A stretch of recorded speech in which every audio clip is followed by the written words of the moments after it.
Hello friends, welcome to Day Trader Telugu and good evening. Sensex 148 points gain అయ్యి 75,449 దగ్గర close అయితే Nifty 73 points gain అయ్యి 22,908 దగ్గర close అయింది. Versus bank Nifty 388 points gain అయ్యి 49,703 దగ్గర క్లోజ్ అయింది. బట్ ఇక్కడ స్టోరీ నిఫ్టీ బ్యాంక్ నిఫ్టీ సెన్సెక్స్ ది కాదు, స్మాల్ క్యాప్ మిడ్ క్యాప్ ది రెండు కూడా 2.5% దగ్గరగా పెరుగుతూ ఇవాళ సాలిడ్ గెయిన్స్ మీకు పోర్ట్ఫోలియోస్ రిలేటెడ్ గా క్రియేట్ చేస్తుంటాయి. Most of the stocks 5% upper circuits లో క్లోజ్ అయ్యాయి. ఇంకొన్ని 10%, 15% అంటూ కూడా ఇవాళ చాలా ఎక్కువగానే మోస్ట్ ఆఫ్ ద స్టాక్స్ అయితే పెరిగాయి. ఇవాళ మీ పోర్ట్ఫోలియోలో మంచిగా గెయిన్ అయిన స్టాక్ పేరేంటో పెట్టండి. అలాగే రెడ్ లో కూడా ఒకటో రెండో స్టాక్లు క్లోజ్ అయింటాయి కదా, వాటిని కూడా కామెంట్ సెక్షన్ లో చెప్పడానికి ప్రయత్నించండి. నా ఫోకస్ అంతా ఇవాళ రెడ్ లో క్లోజ్ అయిన స్టాక్స్ రిలేటెడ్ గా, అది ఎయిదర్ ఈ రీసెంట్ మార్కెట్ ఫాల్ లో పెద్దగా పడుండకూడదు, ఆర్ అంత పడినా ఇప్పుడు కూడా రికవరీలో వెళ్ళట్లేదంటే బిగ్ ప్లేయర్స్ నుంచి అంత ఎక్కువ కాన్ఫిడెన్స్ ఆ కంపెనీ రిలేటెడ్ గా కనిపించినట్లు కాబట్టి మన వాళ్ళు ఎక్కువగా అలాంటి కంపెనీస్ లో ఏదైనా ఇన్వెస్ట్మెంట్స్ చేస్తున్నా వాటి రిలేటెడ్ ఏదైనా కమింగ్ టైమ్స్ లో కవర్ చేయడానికి కూడా నాకు ఆ డేటా హెల్ప్ అవుతుంది. While coming to the market, small caps strong గా బౌన్స్ అయ్యాయి, మిడ్ క్యాప్స్ స్ట్రాంగ్ గా బౌన్స్ అయ్యాయి. ఏ టైమ్ లో బౌన్స్ అయ్యాయి? యుఎస్ మార్కెట్స్ రెడ్ లో స్ట్రాంగ్ గా, నాస్డాక్ 2% దగ్గరగా, S&P 500 1% దగ్గరగా రెడ్ లో ఉంటూ, యూరోపియన్ మార్కెట్స్ కూడా మిక్స్డ్ గా ఉంటూ, గ్లోబల్ మార్కెట్స్ అన్ని స్ట్రాంగ్ గా పెరుగుతున్నప్పుడు ఇవాళ మన మార్కెట్స్ ఏం పెరగలేదు. పర్టికులర్ గా కంటిన్యూస్ గా యుఎస్ మార్కెట్స్ లో ఏదైతే మనం ఫాల్ ని చూస్తూ వస్తున్నామో గత కొంత టైం బ్యాక్ నుంచి, అది కంటిన్యూ అవుతుంది. దానికి ప్రధానమైన కారణం యుఎస్ వాళ్ళు రిలీజ్ చేస్తున్న హౌసింగ్ డేటా. అది ఎక్కడ వీక్ గా వస్తుందేమో, కాంట్రాక్ట్ అవుతుందేమో అనుకుంటే అది స్ట్రాంగ్ గా వచ్చింది. మరి దాంట్లో ఫెడ్ వాళ్ళు ఎలాంటి ఇంట్రెస్ట్ రేట్ డెసిషన్ తీసుకుంటారో, ఎలాంటి స్టేట్మెంట్స్ చేస్తారన్న ఒక భయాలు కొంత యుఎస్ మార్కెట్స్ లో ఉంటాయి కదా. దాంతో ప్రాబబుల్లీ నిన్న యుఎస్ మార్కెట్స్ లో అన్సర్టనిటీ ఉండిండొచ్చు. ఇవాళ ఫెడ్ ఈవెంట్ కంప్లీట్ అయింది అనుకోండి, యుఎస్ మార్కెట్స్ రిలేటెడ్ గా కూడా ఈ క్వశ్చన్ మార్క్ అయితే ఎండ్ అవుతుంది. మనకి బ్యాంక్ ఆఫ్ జపాన్ వాళ్ళు వడ్డీ రేట్ల గురించి ఎటువంటి డెసిషన్ తీసుకోరన్న క్లారిటీ ఉంది. ఈవెన్ ఫెడ్ వాళ్ళు కూడా వడ్డీ రేట్ల గురించి ఎటువంటి డెసిషన్ తీసుకోరు, పెంచరు తగ్గించరు, అవి అలానే వదిలేస్తారు. బట్ పాయింట్ అంతా ట్రంప్ గారు వచ్చిన తర్వాత ఇన్ఫ్లేషన్ ఎలా మారుతుంది అనుకుంటున్నారని ఖచ్చితంగా ప్రెస్ వాళ్ళు క్వశ్చన్స్ అడుగుతారు. అండ్ ప్రొజెక్షన్స్ ఇంట్రెస్ట్ రేట్స్ పరంగా కానీ, జీడిపి గ్రోత్ రిలేటెడ్ గా కానీ, ఎకానమీ పరంగా, కమింగ్ టైమ్స్ లో వాళ్ళ వడ్డీ రేట్ల కట్ పరంగా ఎలాంటి body language in the sense ఎలాంటి మాటల్ని తను మాట్లాడతారనే దాన్ని బట్టే యుఎస్ మార్కెట్స్ ప్రధానంగా దానికి రియాక్ట్ అవుతాయి. దానికి మన మార్కెట్స్ కూడా అందుకుంటాయి. సో ఇవాళ డే ఎండ్ లో మనకు వస్తున్న ఆల్మోస్ట్ 11:30, 11:45 అరౌండ్ అయితే డేటా అప్డేట్ అవుతుంది. For me too much importance అయితే నేను ఇవ్వట్లేదు కానీ ఆ ఈవెంట్ కి, ఎందుకంటే వడ్డీ రేట్ల గురించి ఏమి ఉండదు. బట్ నెక్స్ట్ ఏం మాట్లాడతారనేది అయితే కొంత కీన్ గా అబ్జర్వ్ చేస్తాను. ఆల్మోస్ట్ 11:45, 11:30 నుంచి స్టార్ట్ అయ్యి 1 o'clock వరకు దీని రిలేటెడ్ గా టోటల్ సినారియోస్ అన్ని కూడా అప్డేట్ అవుతూ ఉంటాయి. అండ్ ఎటువంటి ఇంపార్టెంట్ ఇన్ఫర్మేషన్ ఉన్నా ఆర్ వడ్డీ రేట్ల రిలేటెడ్ ఏ మేజర్ అప్డేట్ ఉంటున్నా డెఫినెట్లీ మీకు అది మన వాట్సాప్ అండ్ టెలిగ్రామ్ ఛానల్స్ లో మేజర్ అప్డేట్ ఉంటే డెఫినెట్ గా షేర్ చేస్తాను. And while coming back to the market, ఏం చేంజ్ అయింది నిన్నటి నుంచి అని చూస్తే FIS మనకి బై సైడ్ కనిపించారు. నిన్న కొంత అన్సర్టనిటీ మెయింటైన్ అయిందనమాట. NSE వాళ్ళేమో ఒక బై డేటా అని చూపించారు, BSE వాళ్ళేమో ఇంకొక బై డేటా అని చూపించారు. చివరికి BSE వాళ్ళే కరెక్ట్, NSE వాళ్ళది రాంగ్ అని NSE వాళ్ళే అడ్జస్ట్ చేసుకున్నారు. అది నిన్నటి కామెంట్ సెక్షన్ లో కూడా, నిన్నటి వీడియో కామెంట్ సెక్షన్ లో కూడా క్లియర్ గా మెన్షన్ చేశాను. ఇక్కడ పాయింట్ అంతా FIS బై సైడ్ కి వచ్చారు, వెల్ గుడ్. కానీ దానికంటే ఇంపార్టెంట్ వాళ్ళ ఇండెక్స్ రిలేటెడ్ గా కవర్ చేసుకున్న షార్ట్ పొజిషన్స్. నేను మిమ్మల్ని 12th మార్చ్ కి తీసుకువెళ్ళాను. ఇక్కడ గమనించండి, ఎగ్జాక్ట్ గా ఈ పాయింట్ లో గమనించండి.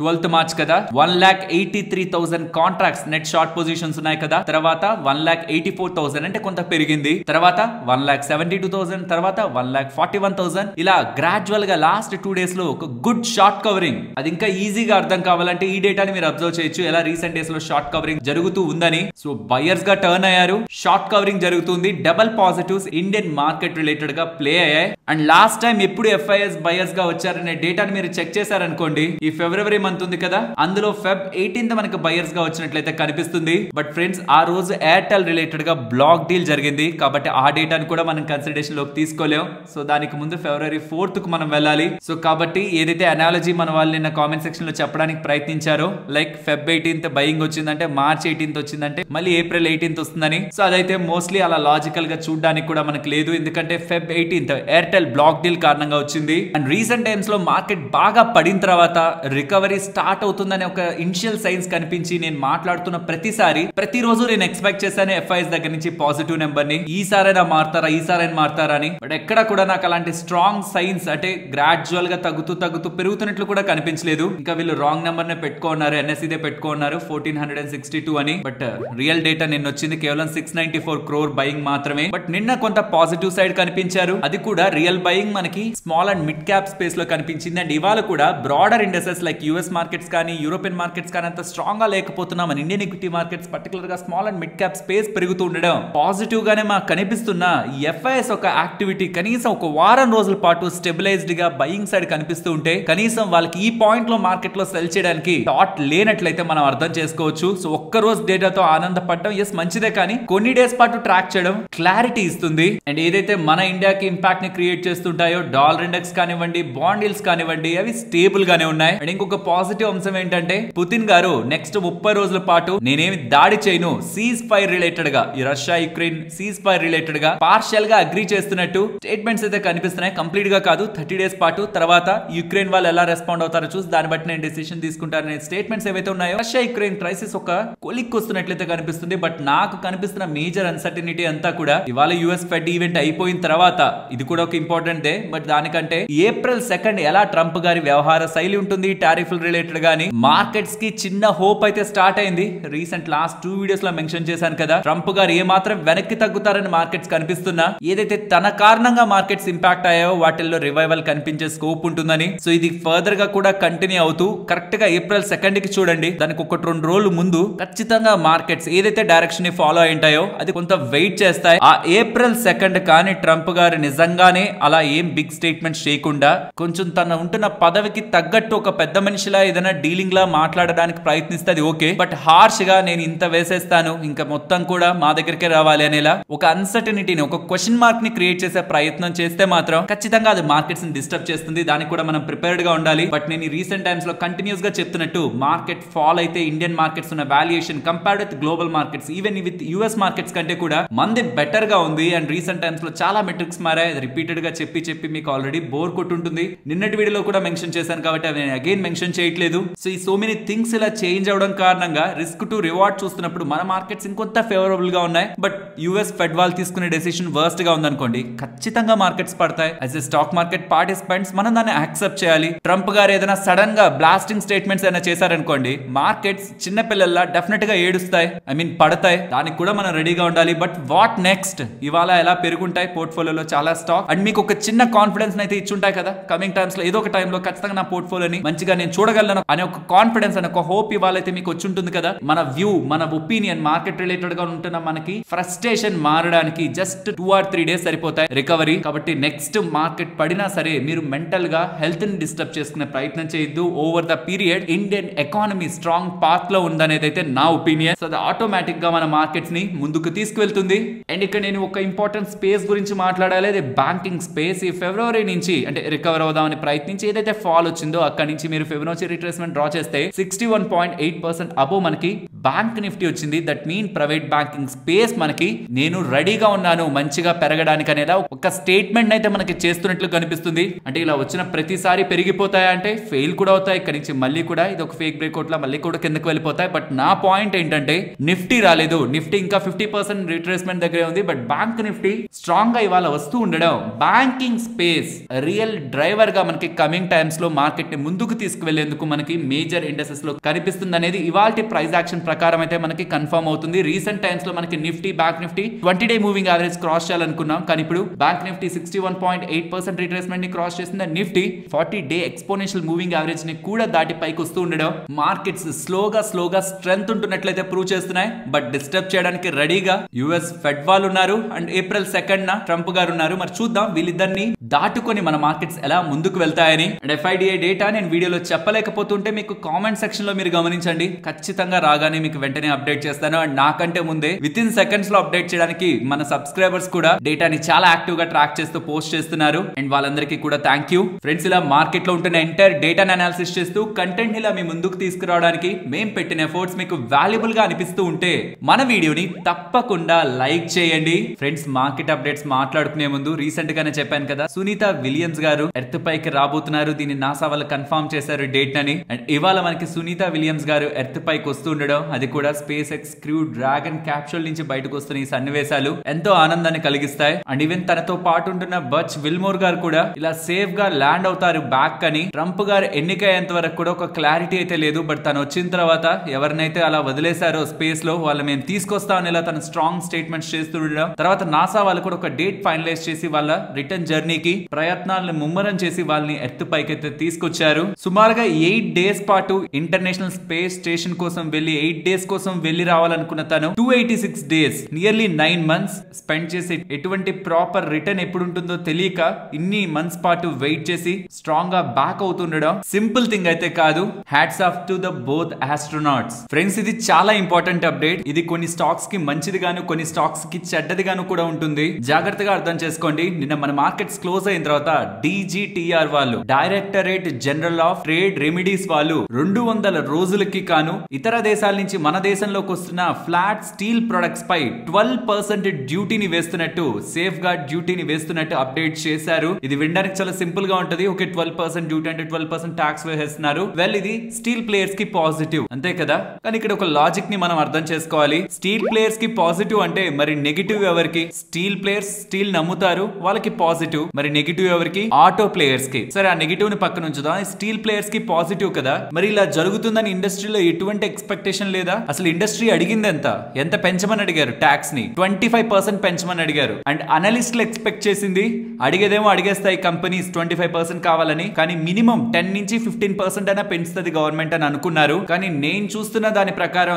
ఏ మాత్రం 5% కంటే అబోవ్ పెంచినా అది స్టీల్ కంపెనీస్ కి పాజిటివే. ఎందుకంటే ఆల్రెడీ మన దగ్గర ఉంటున్న స్టీల్ ప్రొడక్ట్స్ ఎక్స్పోర్ట్స్ రిలేటెడ్ గా ఉంటున్న ప్రైస్ కంటే ఆల్రెడీ ప్రీమియం గానే ఉంటున్నాయి, 5 to 7%. అలా చూస్తే మినిమం 5% కంటే ఇంకెంత పెంచినా అది స్టీల్ కంపెనీస్ కి డైరెక్ట్ గా ఆపరేటింగ్ ప్రాఫిట్ లో, మార్జిన్ లో, నెట్ ప్రాఫిటబిలిటీలోకి రిఫ్లెక్ట్ అవుతుంది. కాబట్టి ఎనీథింగ్ అబోవ్ 5% అది డెఫినెట్లీ పాజిటివ్. కానీ ఇప్పుడు గవర్నమెంట్ పెంచిందంత 12%. దీని కారణంగా ఇతర దేశాల నుంచి వస్తున్న స్టీల్ ప్రొడక్ట్స్ యొక్క ధర 5,500 రూపాయలు పెరుగుతుంది పర్ టన్ కి. ఒక్కొక్క టన్ కి 5,500 రూపాయలు పెరుగుతుంది. ఆల్రెడీ మన ప్రొడక్ట్స్ కొంత ప్రీమియం లోనే ఉంటున్నాయని చెప్పాను కదా, 5 to 7%. అలా చూసుకుంటే మన వాళ్ళు ఇంకా 2,000 రూపాయల పర్ టన్ డబ్బుల్ని పెంచుకోవచ్చు. ఐ మీన్ స్టీల్ రిలేటెడ్ గా ప్రైసెస్ ని పెంచొచ్చు. అలా కానీ చేయగలుగుతూ ఉంటే ఆబ్వియస్లీ చేస్తారు కూడా. ఇన్ఫాక్ట్ స్టీల్ ప్రైస్ పెంచుకోమని కూడా అనుమతులు లభించాయి. కాబట్టి సెయిల్ వాళ్ళకి ఇలా పెంచిన డ్యూటీ కారణంగా సెయిల్ వాళ్ళకి ఆపరేటింగ్ సైడ్ 20% దగ్గరగా బెనిఫిట్ దొరుకుతుంది. JSW స్టీల్ వాళ్ళకి 15%, టాటా స్టీల్ వాళ్ళకి 12%, JSPL వాళ్ళకి 6%. అలా చూస్తే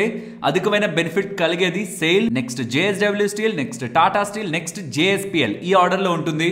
డెఫినెట్లీ ఇది ఒక మంచి అప్డేట్. 200 days పాటు మన స్టీల్ కంపెనీస్ అనుకున్న దానికంటే బెటర్ మార్జిన్స్ ఇప్పుడు నేను చెప్పిన వరుసలో ఎంజాయ్ అయితే చేస్తాయి. కానీ ఇది ఆటో కంపెనీస్ కి అండ్ స్టీల్ ని వాడే వాళ్ళకి, కన్స్ట్రక్షన్ లో ఉంటున్న వాళ్ళకి, ఇల్లులు కట్టుకోవాలనుకుంటున్న వాళ్ళకి, చాలా వాళ్ళకి కూడా స్టీల్ పెరగడం అనేది మంచి విషయం అయితే కాదు. వెల్, ఒకరికి లాభం అంటే ఇంకొకరికి నష్టం ఉండాలి కదా. కాబట్టి ఆటో స్పేస్ లో కొంత ఇంపాక్ట్ దీని కారణంగా ఉండే అవకాశం ఉంటుంది. దీనికి తగినట్లు వాళ్ళు కూడా వాళ్ళ కార్ల ధరల్ని పెంచుతారు. సో ఐ హోప్ మీకు ఎంటైర్ ఒక చిన్న ఇష్యూ ఎంత పెద్దదిగా వెళ్తుంది, స్టీల్ కంపెనీస్ కి ఎలాంటి ఇంపాక్ట్ ఉంటుంది అండ్ ఇది ఎవరికి నెగిటివ్ ఉంటుందన్న ఒక క్లారిటీ ఈ ఎక్స్ప్లెనేషన్ తో మీకు దొరికిందనే అనుకుంటున్నాను. ఫ్రెండ్స్, ఇప్పుడు నేను ఏదైతే చెప్పబోతున్నానో ప్యూర్లీ దాన్ని ఒక స్టడీ పర్పస్ లోనే చూడండి. ఓకే, ఇలా జరుగుతుంది కాబట్టి ఆ ప్లేయర్స్ రిలేటెడ్ గా ఏం జరుగుతుందని నేను ఫోకస్ చేస్తానని మాత్రమే చూడండి. యూరోప్ కు సంబంధించిన జర్మనీలో 1 trillion euro ఒక స్పెండింగ్ డిఫెన్స్ స్పేస్ రిలేటెడ్ గా జరుగుతుందనేలా, ఐ మీన్ డిఫెన్స్ ని బూస్ట్ చేయడానికి జరుగుతుందనేలా మనందరికీ తెలుసు కదా. 1 trillion euros చిన్న అమౌంట్ అసలు కాదు. అండ్ మొత్తం గ్లోబ్ నే కొంత షాక్ కి అండ్ సర్ప్రైజ్ కి తీసుకువెళ్తున్న స్పెండింగ్ ఇది. మరి ఇలాంటప్పుడు మనం జనరల్ గా యూరోప్ లో కదా జరుగుతుంది, మన ఇండియన్ కంపెనీస్ కి ఏంట్లే అని అనుకుంటాం. కానీ దీంట్లో ఏ కంపెనీస్ లాభపడేదానికి ఛాన్స్ ఉందని చూస్తే క్యాపిటల్ గుడ్ కంపెనీస్ కొంతవరకు మేరకు ఇంపాక్ట్ అవుతాయేమో. బట్ డిఫెన్స్ కంపెనీస్, మన ఇండియన్ డిఫెన్స్ కంపెనీస్ ఏవైతే యూరోప్ తో సంబంధాలు ఉన్నాయో వాటికి లాభం ఉండే అవకాశం ఉంది. డైరెక్ట్ గా వాటిని కొనేస్తే పెరిగిపోతాయి. ఇది కాదు నేను చెప్పాలనుకుంటుంది. కమింగ్ టైమ్స్ లో ఏవైనా కంపెనీస్ యూరోప్ రిలేటెడ్ గా స్టేట్మెంట్స్ చేస్తున్నాయా, అసలు వాళ్ళ బిజినెస్ లో యూరోప్ ఒక రోల్ ఎలా ఉంది అండ్ యూరోప్ వాళ్ళు స్పెండ్ చేయాలనుకుంటున్న మెట్రిక్స్ లో ఆ కంపెనీస్ ఫిట్ అవుతున్నాయా లేదా, వీటిల్ని మనం ట్రాక్ చేయడానికి మనకు కొన్ని నేమ్స్ అయితే తెలియాలి కదా. అసలు ఆ స్పేస్ లో ఏం జరుగుతుంది, యూరోప్ రిలేటెడ్ గా ఉంటున్న మన ఇండియన్ డిఫెన్స్ కంపెనీస్ ఏంటని తెలియాలి కదా. దీని కోసం చేస్తూ వర్క్ చేస్తూ వెతుకుతూ ఉంటే నాకు ఇంపార్టెంట్ డేటా కనిపించింది, మీకు స్క్రీన్ ముందు ఉంచుతున్నాను. యూరోప్ రిలేటెడ్ గా ఉంటున్న స్పెండింగ్ ప్లాన్ లో డిఫెన్స్ క్యాపబిలిటీస్ ని పెంచుకోవాలని చూస్తున్న ప్లాన్ లో ఆల్రెడీ యూరోప్ తో సత్సంబంధాలను ఏర్పాటు చేసుకున్న Indian players solar industries, PTC industries, Azad engineering, Dynamatic technologies అనే పేర్లు కనిపిస్తూ ఉన్నాయి. ఇది లేటెస్ట్ దే. సో మనం డిఫెన్స్ అనగానే మనకు నచ్చే పేర్లు కొన్ని కనిపిస్తూ ఉంటాయి. బట్ అవి కాదు. యూరోప్ తో రిలేషన్స్ ఉంటూ అక్కడ డిఫెన్స్ కి స్పెండింగ్ ఎక్కువ చేయాలనుకుంటే ఇండియన్ కంపెనీస్ కి ఎవరి దగ్గర నుంచి ఆర్డర్స్ వచ్చేదానికి స్కోప్ ఉంది. అండ్ అది టెక్నాలజీ సైడ్ అయితే ఇంకా మంచిది, మ్యాక్స్ స్కేలింగ్ ఉంటుంది. కాబట్టి ఈ 4 డిఫెన్స్ స్టాక్స్ ఒక పేరుల్ని యూరోప్ రిలేటెడ్ గా ఉంటున్న వాటి బిజినెస్ అండ్ కమింగ్ టైమ్స్ లో వాటి ప్రోగ్రెస్ ని ఎవరైనా ఈ 1 ట్రిలియన్ స్పెండింగ్ యూరోప్ రిలేటెడ్ గా జరుగుతున్న, జర్మనీ పర్టికులర్ గా రిలేటెడ్ గా జరుగుతున్న స్పెండింగ్ ని ఫోకస్ చేయాలనుకుంటున్న వాళ్ళకి ఒక వాల్యూ యాడెడ్ డేటా పాయింట్ గా అయితే ఇది షేర్ చేయాలనుకున్నాను. అండ్ ఇండియన్ మార్కెట్ లో లిస్ట్ అయిన డిఫెన్స్ కంపెనీస్ వాటి వాల్యుయేషన్స్ ని ఎవరైనా చూడాలనుకుంటుంటే వాటి ROE ఎలా ఉంది, ప్రైస్ టు బుక్ ఎలా ఉంది, ROCE ఎలా ఉంది, లేటెస్ట్ డేటాను ఒకవేళ మీరు ట్రాక్ చేయాలనుకుంటుంటే ICICI సెక్యూరిటీస్ వాళ్ళకి సంబంధించిన ఈ రీసెర్చ్ రిపోర్ట్ మీకు హెల్ప్ అవుతుంది. ఓన్లీ డిఫెన్స్ కంపెనీస్, అలాగే కన్సంప్షన్ రిలేటెడ్ గా ఉంటున్న కంపెనీస్ లైక్ క్లాతింగ్ రిలేటెడ్ గా ఉంటున్న కంపెనీస్ కానీ ఈ DMart, Titan, Bata, west life food and quick commerce restaurants ఉంటారు, QSRs ఉంటాయి కదా, అవి వాటికి సంబంధించి కూడా ఈ సిమిలర్ డేటా JM ఫైనాన్షియల్ కి సంబంధించిన రిపోర్ట్ ఇది. వాటి వాల్యుయేషన్స్ ఏంటి, వాటి గ్రోత్ మెట్రిక్స్ ఏంటి అండ్ కమింగ్ ఇయర్స్ లో వాటి operating profit, EV to sales, ROE ఎలా ఇంప్రూవ్ అవబోతుంది, ఈ ప్రొజెక్షన్స్ అంటే వాళ్ళ కరెంట్ పొజిషన్ ఏంటి కంపారిటివ్ గా ఉంటూ ఫ్యూచర్ ప్రొజెక్షన్స్ కూడా ఇక్కడ మీకు కంపారిజన్ లో ఇమేజ్ రూపంలో అందుతాయి. ఈ స్పేస్ ని స్టడీ చేస్తున్న వాళ్ళకి కూడా ఇమేజ్ యూజ్ అవుతుంది. ఫ్రెండ్స్, ఇలా న్యూస్ అప్డేట్స్ ని అనాలిసిస్ చేస్తూ మీ ముందుకి కంటెంట్ తీసుకురావడానికి మేం పెడుతున్న ఎఫర్ట్స్ మీకు వాల్యుబుల్ గా అనిపిస్తూ ఉంటే మన వీడియోని తప్పకుండా లైక్ చేయండి. ఫ్రెండ్స్, ఇండిగో రిలేటెడ్ గా ఒక ఇంట్రెస్టింగ్ ప్రెజెంటేషన్ అయితే వాళ్ళు రిలీజ్ చేశారు. ఆల్మోస్ట్ 71 పేజెస్ ఉంటుంది. ఖచ్చితంగా ఇండిగోలో ట్రావెల్ చేసిన వాళ్ళు కానీ ఏవియేషన్ సెక్టార్ రిలేటెడ్ గా ఇంకొంచెం డీప్ మెట్రిక్స్ ని తెలుసుకోవాలనుకుంటున్న వాళ్ళు కానీ ఈ ప్రెజెంటేషన్ అయితే చదవండి. How IndiGo going very strong అన్నది మనకు అర్థం అవుతుంది. టైం టు టైం కాన్స్టెంట్ గా వాళ్ళ ప్రెజెన్స్ ని పెంచుకుంటూ, మార్కెట్ షేర్ ని పెంచుకుంటూ, ఇతర ప్లేయర్స్ వస్తున్నారు వెళ్తున్నారు కానీ ఇండిగో మాత్రం సస్టైన్డ్ అండ్ ప్రాఫిటబుల్ వేలో ఎదగడానికి అయితే ప్రయత్నిస్తూ ఉంది. అండ్ దీంట్లో షేర్ చేసిన ఇంపార్టెంట్ ఇన్ఫర్మేషన్, ప్రెసెంట్ ఉంటున్న నెంబర్ ఆఫ్ ప్యాసింజర్స్ 25.2 crore దగ్గరగా ఉన్నారట. అది 2030 కి డబుల్ అయిపోతారని చెప్తున్నారు. అండ్ ఇంటర్నేషనల్ కెపాసిటీ కూడా ప్రెసెంట్ ఉంటున్న 28% నుంచి FY30 కి 40% కి తీసుకువెళ్తారని. అంటే డొమెస్టిక్ గానే కదా ఇండిగో అనేది మీరు ఎక్కువ వింటారు, బట్ ఇంటర్నేషనల్ కెపాసిటీని కూడా 40% కి ప్రెసెంట్ ఉన్న 28% నుంచి పెంచుకుంటారని. అండ్ ఎయిర్ క్రాఫ్ట్స్ యొక్క కౌంట్ ని కూడా 2030 నాటికి 600 కి తీసుకువెళ్తారని. అండ్ లాయల్టీ ప్రోగ్రామ్ ని రీసెంట్ గా లాంచ్ చేశారు కదా, దాంట్లో 5 months లోనే 20 lakh ఎన్రోల్మెంట్స్ కనిపించాయని. FY26 లో ఎవ్రీ వీక్ కి ఒక ఎయిర్ క్రాఫ్ట్ డెలివరీ తీసుకుంటారని. అండ్ 14 న్యూ డెస్టినేషన్స్ ని FY26 కి యాడ్ చేస్తారని చాలా స్ట్రాంగ్ స్టేట్మెంట్స్ ఈ ప్రెజెంటేషన్ లో అయితే మనకి కనిపిస్తున్నాయి. One of the finest airline company in terms of business పరంగా. ఈ స్పేస్ ఇంకా ఇండియాలో బాగా గ్రో అవుతుంది అనుకుంటే మీరు ఫస్ట్ స్టడీ చేయాల్సిన కంపెనీ ఇదే. ఈ PDF లింక్ కూడా మీకు డిస్క్రిప్షన్ కామెంట్ సెక్షన్ లో ఇస్తాను. మీకు ఇంట్రెస్టెడ్ గా ఉంటే ఒకసారి డౌన్లోడ్ చేసి రీడ్ చేయండి. Central board of direct taxes వాళ్ళు మంచి నిర్ణయాన్ని అయితే తీసుకున్నారు. ఆల్ ఇన్కమ్ ట్యాక్స్ అఫెన్సెస్ ని కాంపౌండబుల్ చేస్తున్నారు. అంటే మరి యాంటీ నేషనల్ అండ్ దేశానికి వ్యతిరేకంగా చేసే యాక్టివిటీస్ ఉంటున్న వాళ్ళు తప్పించి, ఆ యాక్టివిటీస్ ని తప్పించి నార్మల్ ఇన్కమ్ ట్యాక్స్ అఫెన్స్ లన్నీ ఉంటాయి కదా, వాటన్నిటిని కూడా డబ్బులు కట్టి, పెనాల్టీని కట్టి సెటిల్ చేసుకోవచ్చు. ఎటువంటి లీగల్ ఆర్ కోర్ట్ హీరింగ్స్ ని అటెండ్ అయ్యి అక్కడ సెటిల్ చేసుకోవాలి. అంటే జరిమానా ప్లస్ జైలు శిక్ష 2 అని మీకు వింటూ ఉంటారు కదా, ఇక్కడ అట్లా కాదు. ఇంకా ట్యాక్స్ కట్టలేకపోయారా, మీరు తప్పు చేశారా, ఇంటెన్షనల్ గా అన్ఇంటెన్షనల్ గా ఏదైనా పెనాల్టీ కట్టండి, వెళ్ళిపోండి. ఎటువంటి జైలు శిక్ష లేదు, আর ఎటువంటి లీగల్ గా ప్రొసీడింగ్స్ లేవు. ఓన్లీ కాంపౌండబుల్, పెనాల్టీ కట్టి సెటిల్ చేసుకోండి అనేలాగా మినిస్ట్రీ ఆఫ్ ఫైనాన్స్ లో డిపార్ట్మెంట్ ఆఫ్ రెవెన్యూ కింద ఉంటున్న central board of direct taxes వాళ్ళు CBDT వాళ్ళు అప్డేట్స్ అయితే చేశారు. అండ్ హ్యుండై వెహికల్స్ ని ఎవరైనా ఏప్రిల్ నుంచి కొందాం అనుకుంటుంటే 3% దగ్గరగా వాటి ధరలు పెరగబోతున్నాయని గుర్తుంచుకోండి. రీసెంట్ గా టాటా మోటార్స్ వాళ్ళు వాళ్ళ కమర్షియల్ వెహికల్స్ కి, ప్యాసింజర్ వెహికల్స్ కి, మారుతి వాళ్ళు, హ్యుండై వాళ్ళు, ఐ థింక్ చాలా మంది ఆటో ప్లేయర్స్ అంతా కూడా ఏప్రిల్ నుంచి వాళ్ళ ధరల్ని, ప్రైజెస్ ని పెంచబోతున్నారు. అండ్ ఇప్పుడు కొత్తగా స్టీల్ యొక్క ప్రైజులు కూడా పెరుగుతాయని ఇందాకే మాట్లాడాను కాబట్టి కమింగ్ టైమ్స్ లో ఇలా మల్టిపుల్ హైక్స్ ఆటో స్పేస్ లో అయితే కనిపిస్తుంది. ఫ్రెండ్స్, ఈ పర్టికులర్ ఇమేజ్ బ్లూంబర్గ్ వాళ్ళు పబ్లిష్ చేస్తున్నది. Options trading Indian retailers related గా ఎంతలా తగ్గింది అని వీళ్ళైతే రిపోర్ట్ ని పబ్లిష్ చేస్తున్నారు. 375 మిలియన్ల కాంట్రాక్ట్స్, మిలియన్స్ అవి క్రోర్స్ లో చూస్తే సుమారుగా 37.5 crore ఆర్ 40 crore దగ్గరగా వెళ్ళిన కాంట్రాక్ట్స్ ప్రస్తుతం 75 మిలియన్ అంటే 7.5 కోటి దగ్గరగా వచ్చాయని. బికాస్ ఆఫ్ సెబీ రూల్స్ చాలా వరకు FNO యాక్టివిటీ తగ్గిపోయింది అనేలా మనకి డేటా అయితే ఇక్కడ స్క్రీన్ మీద కనిపిస్తుంది. బట్ నేను దీనికి కొంచెం డేటాను యాడ్ చేద్దాం అనుకుంటున్నాను. ఎందుకంటే ఇమేజ్ ఏదైతే మీకు కనిపిస్తూ ఉందో, యూజువల్ గా ఇది చూసిన వెంటనే మనకు కూడా ఇప్పుడు నేను ఏదైతే చెప్పానో అదే కదా అనిపిస్తుంది చూడగానే. 400 మిలియన్ దగ్గరగా ఉంటున్న కాంట్రాక్ట్స్ ఇక్కడ క్లియర్ గా రాస్తుంది కదా, retail options contract 30-day average అని. 400 మిలియన్ అంటే 40 crore దగ్గరగా ఉంటున్న కాంట్రాక్ట్స్ 7.5 crore ఆర్ 8 crores కి పడిపోయాయంటే చాలా డ్రాస్టిక్ గా తగ్గిపోయాయని మనం అనుకుంటాం కదా. కానీ ఒకసారి లాజికల్ గా ఆలోచించండి. నిఫ్టీ లాట్ సైజ్ ఎంత పెరిగింది? 25 ఉండేది 75 అయింది. అంటే ప్రెసెంట్ ఏదైతే నెంబర్ ఉందో దాన్ని మనం 3 తో మల్టిప్లై చేయాలి. నిఫ్టీతోనే చూస్తే, బ్యాంక్ నిఫ్టీతో చూస్తే 2 తో మల్టిప్లై చేయాలి. అండ్ ఇది కేవలం ఎన్ఎస్సి కి సంబంధించిన కాంట్రాక్ట్స్. ఇక్కడ సోర్స్ చూడండి, ఎన్ఎస్సి అని. ఇన్ రీసెంట్ టైమ్స్ ఎన్ఎస్సి తో పోలిస్తే బిఎస్సి రిలేటెడ్ గా కొంత యాక్టివిటీ పెరుగుతుంది. మరి రీసెంట్ టైమ్స్ లో ఎన్ఎస్సి వాళ్ళ ఎక్స్పైరీ డేట్ ని మార్చడం వల్ల ఏదైనా ఇంపాక్ట్ తగ్గుతుందో లేదో నాకు తెలియదు. కానీ ఆ కాంట్రాక్ట్స్ ని కూడా మనం యాడ్ చేసుకుంటే ప్రస్తుతం ఉన్న లెవెల్ కంటే కొంత ఎక్కువగానే నెంబర్ ఆఫ్ కాంట్రాక్ట్స్ అనేటివి అయితే ఉంటాయి. But one thing is sure, SEBI వాళ్ళు ఏ ఇంటెన్షన్ తో అయితే రూల్స్ ని తీసుకొచ్చారో ఆ ఇంటెన్షన్ క్లియర్ గా ప్లే అయింది,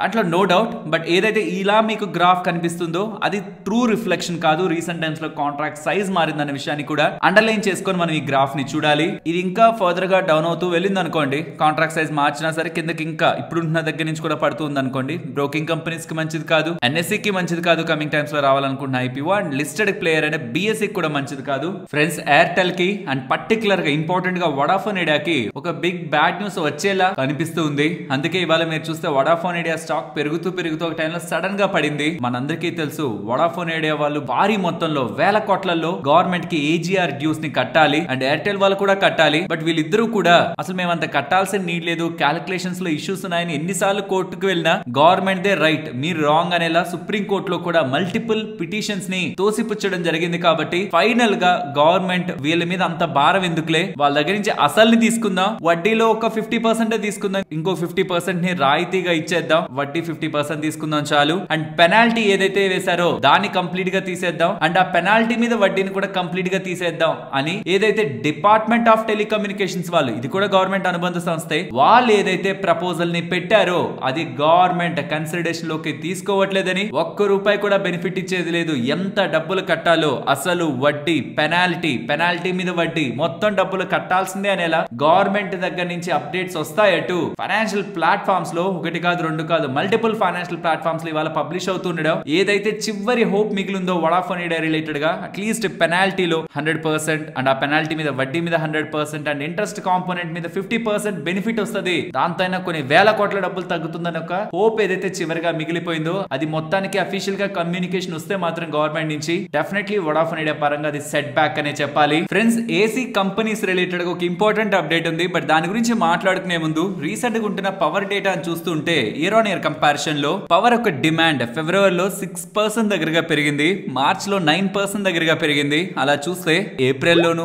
మే లోను ఇదే ట్రెండ్ కొనసాగుతుంది అనుకుంటే ఖచ్చితంగా పవర్ రిలేటెడ్ గా ఉంటున్న కంపెనీస్ అన్నిటికీ కూడా ఇప్పుడు కాదు ప్రతి సంవత్సరం సమ్మర్ టైమ్ లో మంచి క్రేజ్ కనిపిస్తూ ఉంటుంది. పవర్ అనగానే చాలా మనకి కనిపిస్తాయి, స్టార్టింగ్ ఫ్రమ్ కోల్ ఇండియా దగ్గర నుంచి power distribution, transmission and even generation related గా అండ్ వాటికి విడిభాగాలు సప్లై చేస్తున్న బోల్డ్ కంపెనీస్ ఒక పెద్ద లిస్టే మనకుంటుంది. అందులో ఎవరైనా స్టార్ట్ చేయాలనుకుని సేఫ్ గా కొంత చూడాలనుకుంటే కోల్ ఇండియాతో స్టార్ట్ చేయండి. తర్వాత ఎన్టీపీసీ, ఇంకా rest of the power companies మీరు ఏదైతే ట్రాక్ చేస్తుంటారో వాటితో మీరు స్టార్ట్ చేయొచ్చు. అంటే పెద్ద లిస్ట్ ఉంటది కదా, దేంతో స్టార్ట్ చేయాలి, కొంత స్ట్రాంగ్ గా ఉంటున్న కంపెనీస్ అంటే అవి మనకి ఫస్ట్ వస్తాయి ప్రెసెంట్ ఉంటున్న మెట్రిక్స్ తో. అండ్ ఇక్కడ మీకు కనిపిస్తున్న ఇంపార్టెంట్ అప్డేట్ ఏదైతే ఉందో అది డిపిఐఐటి వాళ్ళ దగ్గర నుంచి వచ్చింది, department for promotion of industry and internal trade. వాళ్ళు ఏం చెప్తున్నారంటే ఇప్పుడు ఎలాగో పీక్ సమ్మర్ రాబోతుంది, ఆ టైంలో బిఐఎస్ సర్టిఫికేషన్ కోసం ఏసీ కంపెనీస్ కానీ వెయిట్ లిస్ట్ లో ఉండిపోతే సమ్మర్ షార్టేజ్ ఎదుర్కొని ఏసీ ఒక కొరత ఏర్పడే అవకాశం ఉంది. కాబట్టి బిఐఎస్ సర్టిఫికేషన్ కి ఎగ్జంప్షన్ ఇస్తున్నాం అని అప్డేట్స్ చేస్తూ ఉండడం ఇది ఖచ్చితంగా వోల్టాస్ కి, బ్లూ స్టార్ కి, లాయిడ్ కంపెనీస్ కి డైరెక్ట్ పాజిటివ్ అండ్ ఇండైరెక్ట్ గా ఆంబర్, ఈపాక్, టీజీ ఎలక్ట్రోప్లాస్ట్ కంపెనీస్ కి ఏసీ సప్లై చైన్ లో ఉంటున్న అన్నిటికీ కూడా మంచి విషయమే. సమ్మర్ లో ఉంటున్న పీక్ డిమాండ్ ని సర్వ్ చేయడానికి ఇప్పుడు ఏ ఇబ్బందులు కూడా వీళ్ళకి బిఐఎస్ సర్టిఫికేషన్ మార్క్ పరంగా లేవు. బట్ చైనా నుంచి వస్తున్న కంప్రెసర్ రిలేటెడ్ గా ఏదైనా ఇష్యూస్ ని తీసుకోవాల్సి ఉంటే మాత్రం వీళ్ళైతే క్లియర్ గా చెప్తున్నారు ప్రెసెంట్ మనకుంటున్న కంప్రెసర్ నీడ్స్ అంటే మన ఇండియాలోనే చూసుకుంటే అది ఓన్లీ 25 to 30% మాత్రమే మీట్ అవ్వగలం, రెస్ట్ అంతా చైనా రిలేటెడ్ గా డిపెండ్ అవుతున్నాం. సో దాని నుంచి పక్కకు వెళ్ళి ఇండియాలోనే కంప్రెసర్స్ రిలేటెడ్ గా మనం అయితే కంప్లీట్ ఫోకస్ చేయలేం. కేవలం సమ్మర్ డిమాండ్ మనం 25 to 30% మాత్రమే ఇండియన్ కంప్రెసర్ మార్కెట్ తో మీట్ అవ్వగలం అనేలా క్లియర్ గా స్టేట్మెంట్స్ అయితే చేస్తున్నారు. ఫ్రెండ్స్, మరొక ఇంట్రెస్టింగ్ వీడియోతో నేను మళ్ళీ మీ ముందుకు వస్తాను. అంతవరకు టేక్ కేర్, జై హింద్.